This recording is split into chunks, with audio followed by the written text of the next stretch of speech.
Sir ఉన్నారు sir లోపల. లేరన్నా, ఎల్లు ప్లీజ్ అన్న, అన్నా, అన్న, సార్ అన్న, లేరు, ఒకసారి ఎల్లు లోపలికి పోతాను. రోజు చెప్తుంటే అన్న, అర్థం సార్ లోపలే కావట్లేదా? ఉన్నారన్న. పంపియన్నా ఎల్లు అన్నా, అన్న లోపల ఎల్లన్నా. పంపియన్నా అన్న. పో అన్న అన్నా, పో పో పో అన్నా, పో పో.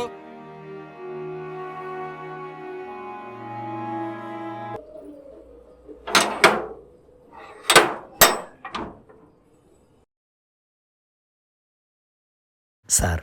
రా రా రా, నువ్వేనా త్రినాథ్ అంటే? అవును సార్. నీకు వచ్చింది చేయమ్మా. అలాగే సార్. మనసు మండిపోతోంది, కడుపు కాలిపోతుంది, సాధించాలనే కసి రోజు రోజుకి పెరిగిపోతోంది. సాధిస్తా అనుకున్నది ఏదో ఒక రోజు సాధిస్తా, సాధించి తీరుతా. ఎలా ఉంది సార్?